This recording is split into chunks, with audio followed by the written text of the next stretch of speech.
Hello' মাই dear friends, আজি আকৌ এটা নতুন ভিডিঅ'লৈ সকলোকে স্বাগতম জনাইছোঁ। এইটো ভিডিঅ'ৰ মাধ্যমেৰে তোমালোকে লাভ কৰিবা এইচএছ ফাৰ্ষ্ট ইয়াৰৰ ফাইনেল এক্সাম 2024ত হৈ যোৱা এডুকেশ্যন ছাবজেক্টৰ কুৱেশ্যনৰ লগতে এনচাৰসমূহো পাবা। গতিকে আহা ভিডিঅ'টো আৰম্ভ কৰোঁ।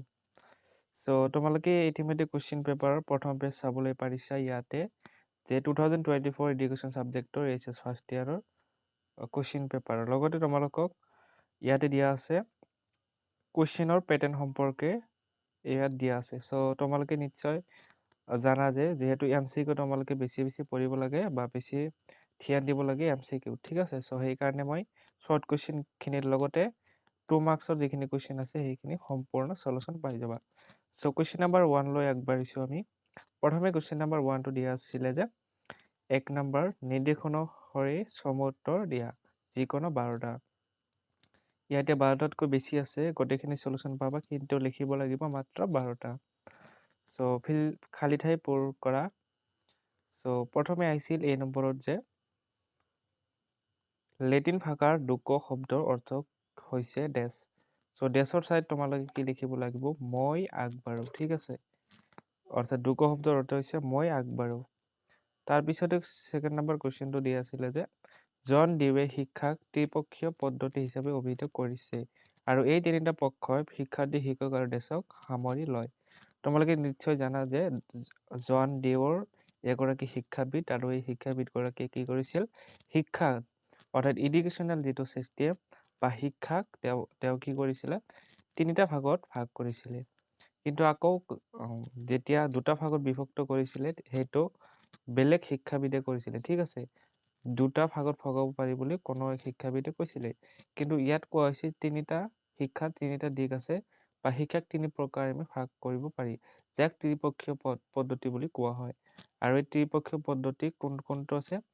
প্ৰথমে শিক্ষক, শিক্ষাৰ্থী আৰু এটা আছে সেইটো হৈছে সামাজিক পৰিৱেশ, ঠিক আছে। বিদ্যালয় বা মহাবিদ্যালয়ত কি থাকিব লাগে? শিক্ষক থাকিব, শিক্ষাৰ্থী থাকিব, তাৰ লগতে যিটো সামাজিক পৰিৱেশ সেইটো থাকিব, তাৰ পৰা শিক্ষা লাভ কৰিব পাৰি। ইয়াতে তোমালোকৰ খালী ঠাই যিটো দিয়া আছে ইয়াত কি হ'ব? সামাজিক পৰিৱেশ। তাৰপিছতে ইয়াতে চোৱা যে শিক্ষাৰ ব্যক্তিকেন্দ্ৰিক লক্ষ্যৰ মুখ্য পৃষ্ঠপোষক আছিল ডেছ। 3 নম্বৰটো কুৱেশ্যন দিয়া আছিলে শিক্ষাৰ ব্যক্তিকেন্দ্ৰিক লক্ষ্যৰ মুখ্য পৃষ্ঠপোষক আছিল ডেছ। এইটো এনচাৰটো হ'ব ছাৰ পাৰ্চিনান। ছাৰ পাৰ্চিনান আছিল শিক্ষাৰ ব্যক্তিকেন্দ্ৰিক লক্ষ্যৰ মুখ্য পৃষ্ঠপোষক। তাৰপিছতে 2 নম্বৰটো চোৱা যে বীৰ পূজা হৈছে ডেছ কালৰ বৈশিষ্ট্য। এইটো তোমালোকে জানা যে কৈশোৰ কালৰ বৈশিষ্ট্য। এইটো বীৰ পূজা হৈছে কৈশোৰ কালৰ বৈশিষ্ট্য। তাৰপিছতে নেক্সট কুৱেশ্যন লৈ আগবাঢ়া। নেক্সট কুৱেশ্যনটো দিয়া আছিলে যে সৰ্বপ্ৰাণবাদিতা হৈছে ডেছ কালৰ এটা উল্লেখযোগ্য বৈশিষ্ট্য।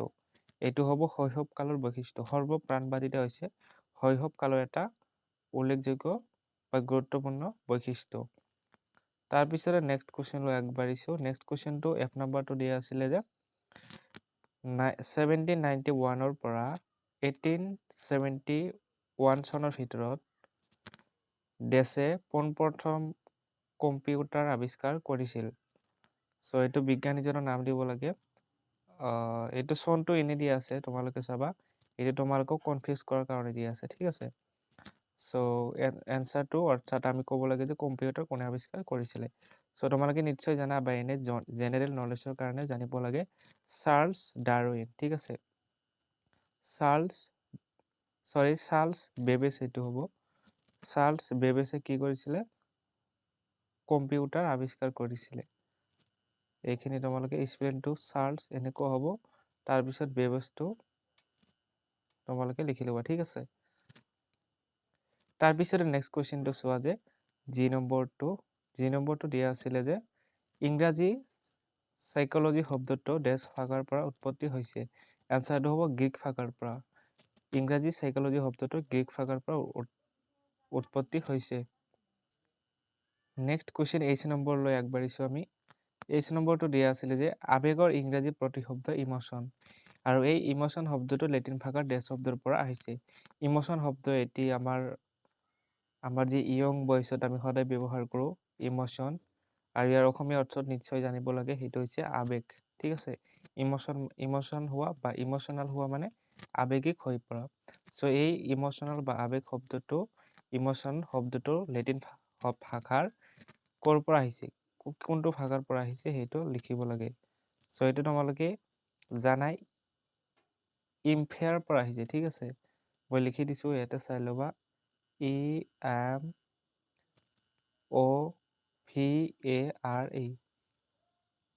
ঠিক আছে। এইখিনি ইমোফেয়াৰৰ পৰা আহিছে, ঠিক আছে। ইমোফেয়াৰ বুলি কোৱা হয়। চ' নেক্সট কুৱেশ্যনলৈ আগবাঢ়িছোঁ। নেক্সট যিটো কুৱেশ্যন দিয়া আছিলে তোমালোকৰ এটা শব্দ বা বাক্যত উত্তৰ দিয়া। এইটোত তোমালোকে চোৱা, প্ৰথম কুৱেশ্যন, মানুহৰ অন্তৰ্নিহিত শক্তিৰ স্বাভাৱিক সামঞ্জস্য আৰু প্ৰগতিশীল বিকাশেই হ'ল শিক্ষা। এই উক্তিটো কাৰ? এইটো তোমালোকে নিশ্চয় জানা। এই উক্তিটো কোনে দিছিলে? পেষ্টালজিয়ে দিছিলে, ঠিক আছে। শিক্ষাবিদ পেষ্টালজিৰ এই উক্তিটো, ঠিক আছে। তাৰপিছতে আমি নেক্সট কুৱেশ্যনলৈ আগবাঢ়িছোঁ। নেক্সট কুৱেশ্যনটো চোৱা যে এটা জাতি বা এখন দেশৰ ভাগ্য বিদ্যালয় শ্ৰেণীকোঠাত গঢ় লয়। কোনখন শিক্ষা আয়োগে এই মন্তব্য দিছিল? এইটো এনচাৰটো হ'ব তোমালোকৰ যিটো কোঠাৰী শিক্ষা আয়োগে, ঠিক আছে। কোনটো আয়োগ? কোঠাৰী শিক্ষা আয়োগে দিছিলে। তাৰপিছতে নেক্সট কুৱেশ্যনটো চোৱা, CDRMৰ সম্পূৰ্ণ ৰূপটো কি? আমি যেতিয়া সৰু আছিলোঁ, আমি আলোচনা কৰিছিলোঁ CDRMৰ সম্পূৰ্ণ ৰূপটো লিখা বা কি, এইটোৰ বিষয়ে আলোচনা কৰিব লাগে, হয়নে? চ' তোমালোকে যেতিয়া সৰু আছিলা, হয়তো বহুতৰে ঘৰত গাঁৱৰ এখন দুখন ঘৰতহে মাত্ৰ টিভি আছিলে, আৰু সেই টিভিসমূহত কি কৰা হৈছিল, যাক আমি CD-ROM বা তোমালোকে এটা শব্দত ক'লে কেছেট বুলি কৈছিলোঁ আমি। এই কেছেটত বিভিন্ন ধৰণৰ ফিল্ম বা ভিডিঅ'সমূহ চাইছিলোঁ, এনেকুৱা ধৰণৰ কেছেট আছিলে। চ' এই কেছেটৰ কথাও ইয়াত উল্লেখ কৰা আছে। চ' এইখিনি চাই ল'বা যে CDRMৰ সম্পূৰ্ণ ৰূপটো হ'ল। চ' এতিয়া আছিলে তোমালোকৰ CDRMৰ ফুল ফৰ্ম। চ' এইটো চাই ল'বা, compact disc read only memory. এইটো আছিলে তোমালোকৰ CDRMৰ ফুল ফৰ্ম। তাৰপিছত নেক্সট কুৱেশ্যনটো দিয়া আছিলে যে বিশ্ববিদ্যালয় অনুদান আয়োগ কোন চনত গঠন কৰা হৈছিল? বিশ্ববিদ্যালয় অনুদান আয়োগ কোন চনত গঠন কৰা হৈছিল? এইটো তোমালোকৰ এনচাৰটো হ'ব 1953, ঠিক আছে। চ' এম নাম্বাৰটো চোৱা। এম নাম্বাৰটো দিয়া আছিলে যে right the full forms of NCERT। এইটো তোমালোকে নিশ্চয় জনাটো দৰকাৰ। NCERT এইটো ফুল ফৰ্মটো এনেকুৱা ধৰণৰ হ'ব যে national council of education research and training, ঠিক আছে। চ' এন নম্বৰটো কোনে প্ৰথম সমাজমিতিক পদ্ধতিৰ বিকাশ ঘটাইছিল? এইটো চাই ল'ব তোমালোকে। কিন্তু যিটো অ' নম্বৰ দিয়া আছিলে, প্ৰান্তৰ প্ৰত্যক্ষ কাক বোলে? এইটো তোমালোকে মই এনচাৰটো দি দিছোঁ। তোমালোকে এনেদৰে লিখিব পাৰা যিদৰে মই দেখুৱাই দিছোঁ। সময় কম হৈছে, যাৰ বাবে মই ডাইৰেক্ট দেখুৱাই দিছোঁ, পঢ়ি নিদিছোঁ, ঠিক আছে। এতিয়া আমি কুৱেশ্যন নম্বৰ 2 লৈ আগবাঢ়িছোঁ। Answer any 12 of the following questions.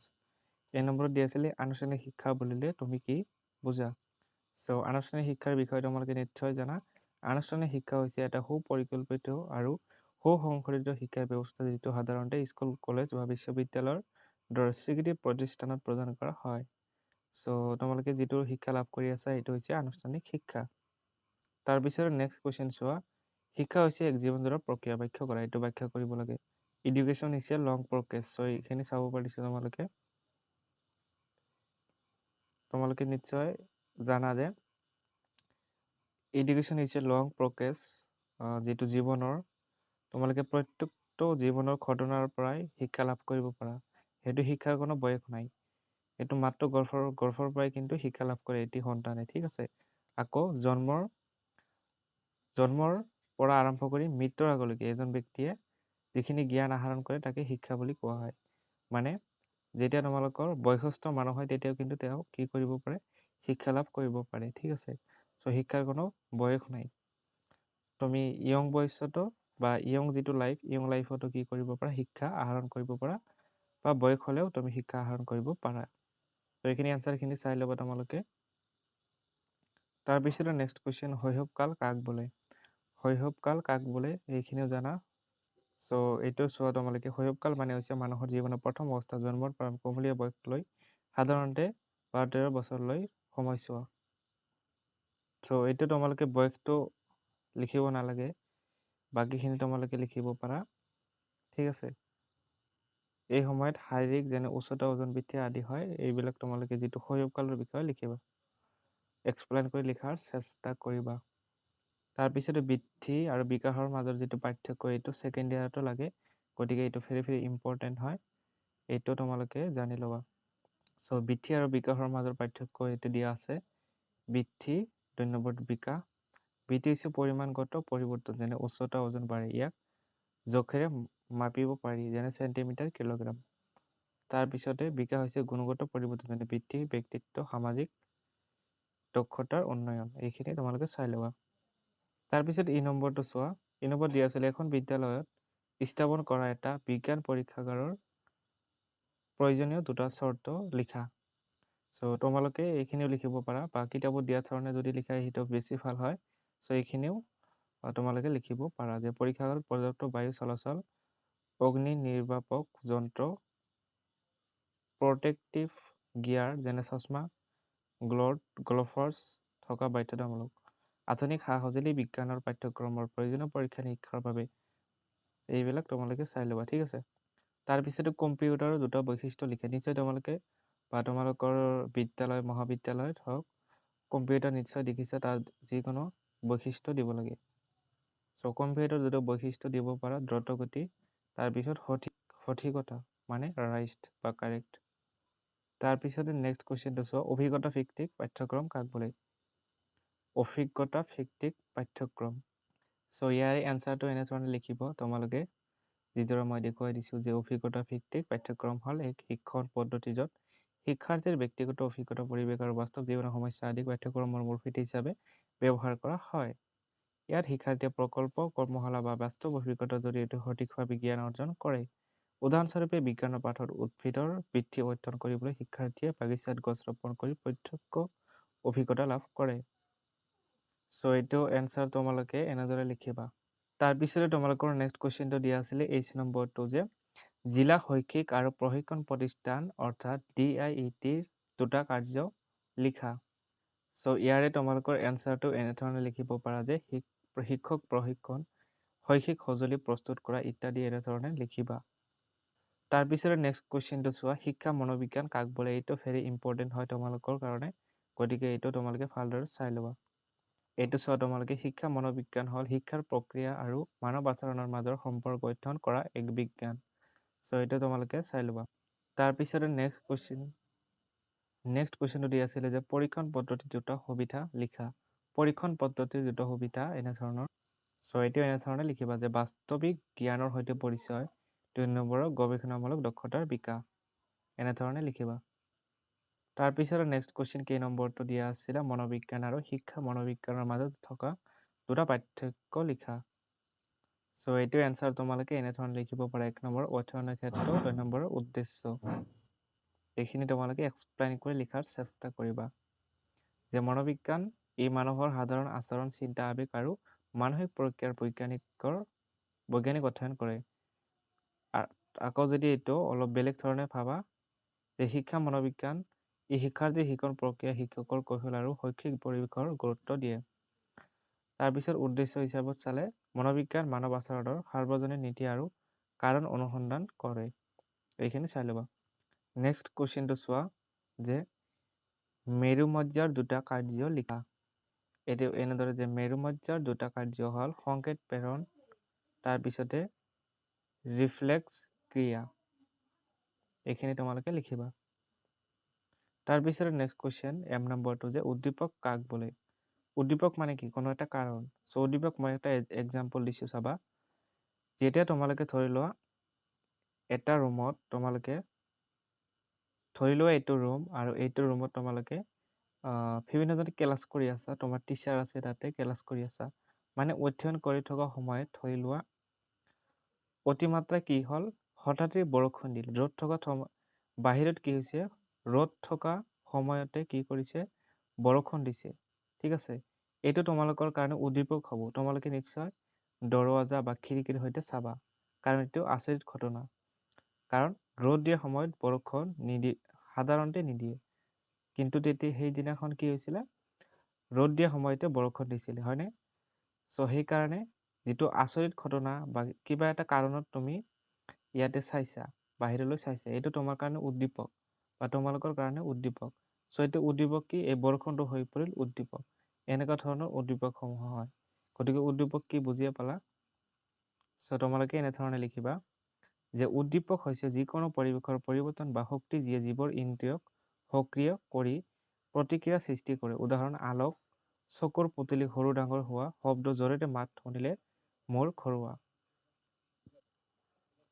এইটো তোমালোকৰ কোৱা হৈছে যে ইন্দ্ৰিয় মানে তোমালোকে যিটো শব্দ শুনিবা, ধৰি লোৱা ক্লাছ কৰাৰ সময়তে তোমালোকে বাহিৰত কিবা শব্দ শুনিলা, ঢেৰেকণি শব্দ শুনিলা। চ' এইটো তোমালোকৰ ডেঞ্জাৰ্ছ শব্দ বা আচৰিত শব্দ কিছুমান আছে যিটো আমাক আকৰ্ষণ কৰে, তাক কোৱা হ'ব, সেই শব্দটোক কোৱা হ'ব উদ্দীপক। গতিকে এইখিনি চাই ল'বা। নেক্সট কুৱেশ্যনটো দিয়া আছিলে শোষক গ্ৰন্থিৰ দুটা কাৰ্য লিখা। চ' এইটো তোমালোকে নিজে চাই ল'বা অলপ, ঠিক আছে। নেক্সট কুৱেশ্যনলৈ আগবাঢ়িছোঁ আমি যে শ্ৰীৰামপুৰ ক্ৰয় কাক বোলে। চ' তোমালোকে এইটো শ্ৰীৰামপুৰ ক্ৰয় কাক বোলে এইখিনি লিখিলেও হৈ যাব। এইখিনি তোমালোকে লিখিব পাৰা। নেক্সট যিখিনি লং কুৱেশ্যন আছিলে তোমালোকৰ সেইখিনি চাই যাব পাৰা। কুৱেশ্যন 3 নম্বৰত দিয়া আছিলে answer any 10 of the following questions 4 into 10 equal 40, ঠিক আছে। মানে যিকোনো তোমালোকৰ 10টা লিখিব লাগে 4 মাৰ্ক কৰি। শিক্ষাৰ ব্যক্তিকেন্দ্ৰিক লক্ষ্যৰ 4টা সফলতা, শিক্ষা আৰু দৰ্শনৰ মাজত থকা সম্বন্ধ আলোচনা, বাল্যকৰ 4টা গুৰুত্বপূৰ্ণ বৈশিষ্ট্য, কৈশোৰৰ 4টা মনোদৈহিক প্ৰয়োজন লিখা। মানসিক বা শাৰীৰিক বস্তুটো তোমালোকে অলপ চাই ল'বা, এইটো ডিফাৰেণ্ট লিখিবলৈ আহে যে শাৰীৰিক আৰু মানসিক, এইটো তোমালোকে অলপ ইয়াৰ ওপৰত অধ্যয়ন কৰিবা। নেক্সট ইমেইলৰ 4টা সুবিধা, তাৰপিছত অভিপ্ৰেৰক হিচাপে শিক্ষকৰ ভূমিকা আলোচনা কৰা। শিক্ষকৰ ভূমিকাৰ বিষয়টো মাষ্ট বি কুৱেশ্যন এডুকেশ্যনত আহিবই, ছেকেণ্ড ইয়াৰতো লাগে, BA পঢ়িলেও লাগে। যদি এডুকেশ্যন ছাবজেক্টটো পঢ়িব খুজিছা, শিক্ষকৰ ভূমিকাৰ বিষয়ে জ্ঞান তোমাৰ থাকিব লাগিবই। গতিকে ইয়াৰ ওপৰতো এটা অধ্যয়ন কৰিবা। সহ পাঠ্যক্ৰম কাৰ্যসূচী, এইটো ইম্পৰ্টেণ্ট হয়। 4টা উদ্দেশ্য, এইটো ভেৰি চিম্পল হয়। তাৰপিছত শিক্ষা মনোবিজ্ঞান পৰিসৰ, এইটো ইম্পৰ্টেণ্ট হয়। নেক্সট দিয়া আছে তোমালোকৰ এজন শিক্ষকে কিয় মনোবিজ্ঞান অধ্যয়ন কৰাৰ প্ৰয়োজন, এইটো ইম্পৰ্টেণ্ট হয় তোমালোকৰ কাৰণে। এইবিলাক কুৱেশ্যন জানি থোৱা ভাল, ভৱিষ্যতে নিশ্চয় তোমালোকৰ কমন পৰিব, ঠিক আছে। মস্তিষ্কৰ প্ৰধান ভাগসমূহ আলোচনা কৰা, এইটো জানি থোৱা প্ৰয়োজন। নেক্সট প্ৰেৰণাৰ 4টা শৈক্ষিক বিশেষত্ব। চ' প্ৰথমে মই কৈ দিছোঁ বিশেষত্ব মানে প্ৰব্লেম, ঠিক আছে। বিশেষত্ব সমাৰ্থক শব্দ তোমালোকে সমাৰ্থক শব্দই নহয়, তোমালোকে বিশেষত্ব মানে মই বুজাব বিচাৰিছোঁ যে কিছুমান সমস্যা, বিশেষত্ব মানে সমস্যা বুলি ক'ব পাৰা, ঠিক আছে। গতিকে ইয়াতে কোৱা হৈছে প্ৰেৰণাৰ 4টা শৈক্ষিক বিশেষত্ব কি, গতিকে ইয়াৰ লিখা ট্ৰেক কৰিবা। অভ্যাসৰ 4টা বৈশিষ্ট্য লিখা। অভ্যাস মানে কি, যিকোনো কাম তোমালোকে যিটো ৰেগুলাৰ কৰা, অভ্যাসৰ 4টা বৈশিষ্ট্য নিশ্চয় তোমালোকে পাৰিবা। নেক্সট M নম্বৰটো গুৰুকুল প্ৰথাৰ ওপৰত এটি চমুটকা লিখা। নেক্সট এইখিনি চাই ল'বা তোমালোকে। O নম্বৰটো বুনিয়াদী শিক্ষাৰ 4টা বিশেষত্ব মানে সমস্যা লিখা। চ' তোমালোকে নেক্সট কুৱেশ্যনটো চোৱা, answer any 4 of the following question, মানে যিকোনো 4টা 6 মাৰ্ক দিয়া আছে, ঠিক আছে। চ' অনৌপচাৰিক শিক্ষা কাক বোলে, আনুষ্ঠানিক আৰু অনৌপচাৰিক শিক্ষাৰ মাজত থকা পাৰ্থক্যসমূহ লিখা। বৃত্তিমুখী শিক্ষা কাক বোলে, বৃত্তিমুখী শিক্ষা ইম্পৰ্টেণ্ট হয় তোমালোকৰ কাৰণে, এডুকেশ্যনৰ বৃত্তিমুখী শিক্ষা খুবেই ইম্পৰ্টেণ্ট। তাৰপিছতে নেক্সট C নম্বৰটো চোৱা, এজন শিক্ষকৰ 2টা ব্যক্তিগত গুণ লিখা। নতুন পৰিস্থিতিত এজন শিক্ষকৰ সন্মুখত দেখা দিয়া প্ৰত্যাহ্বানসমূহ আলোচনা কৰা। মই ইয়াৰ আগতে কৈছোঁ শিক্ষকৰ ভূমিকা আলোচনা কৰিবলৈ আহে। তাৰপিছত D নম্বৰটো বিশ্ববিদ্যালয়ৰ অনুদান আয়োগৰ 2টা উদ্দেশ্য লিখা। প্ৰবৃত্তি কাক বোলে, এইবিলাক আহিছিলে। তাৰপিছতে তোমালোকে চোৱা একেবাৰে শেষৰ কুৱেশ্যন, কোন চনত উৰ্দুৰ ঘোষণাপত্ৰ প্ৰকাশ কৰা হৈছিল। উৰ্দুৰ ঘোষণাপত্ৰৰ পৰামৰ্শ বুলি আলোচনা কৰা। এইখিনি তোমালোকে চাই ল'বা, এটা 6 মাৰ্ক কৰি 4টা লিখিব লাগে, নহয়নে? গতিকে ভিডিঅ'টো ইমানতে সামৰিছোঁ। এইখিনি কুৱেশ্যন আছিলে। আশা কৰিছোঁ ভিডিঅ'টো তোমালোকক অলপ হ'লেও সহায় কৰিব পাৰিছে। গতিকে ভিডিঅ'টো ভাল লাগিলে লাইক কৰিবা, শ্বেয়াৰ কৰিবা এণ্ড চেনেলটি ছাবস্ক্ৰাইব কৰি ৰাখিবা।